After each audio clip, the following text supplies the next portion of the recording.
அனைவருக்கும் வணக்கம். மண்ணையும் விவசாயத்தையும் நேசிக்கும் உலகெங்கிலும் உள்ள அன்பு உள்ளங்களுக்கு என் முதல் வணக்கம். இது நம்ம நிலத்துல நான் தொடங்க போற ஒரு புதிய விவசாய பயணத்தோட முதல் வீடியோ. இப்போ நீங்க பார்த்துட்டு இருக்கிறது இந்த நிலம் சும்மா சாதாரணமா உழவு செய்யப்படல. இதுக்கு பின்னாடி ஒரு 2 மாத உழைப்பும் திட்டமிடலும் இருக்கு.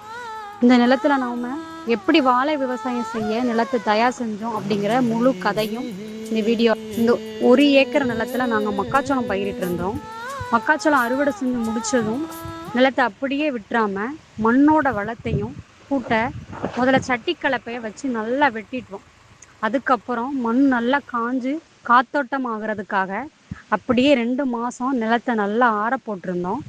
விவசாயத்துல நிலத்தை ஆற போடுறது எவ்வளோ முக்கியம்னு உங்களுக்கு தெரியும். அதுக்கப்புறம் மண்ணையும் இன்னும் பதப்படுத்த முதல்ல 5 கலப்பை அடித்தோம்.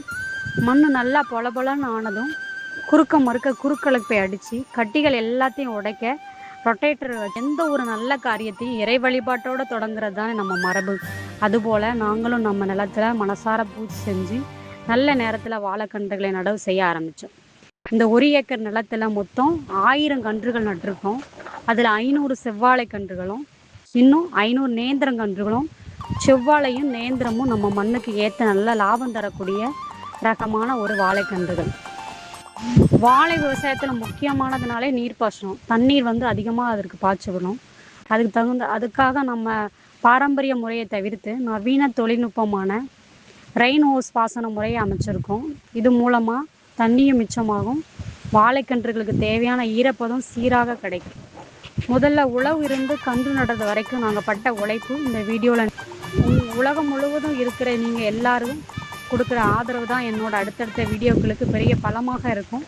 இந்த வீடியோ உங்களுக்கு பிடிச்சிருந்தால் லைக் பண்ணுங்கள், நம்ம சேனலை சப்ஸ்கிரைப் சப்போர்ட் பண்ணுங்கள். அடுத்த வீடியோவில் இந்த கன்றுகள் எப்படி வளர்ந்துருக்கு, ரெயின்ஹோஸ்னால் எப்படி வேலை செய்யுது, அதில் உள்ள களைகளை எப்படி நாங்கள் ரிமூவ் பண்ணி அடுத்த ஸ்டெப்பில் வாழைக்கன்றுகள் எப்படி இருக்குதுங்கிறத காட்டுறோம். நன்றி, வணக்கம்.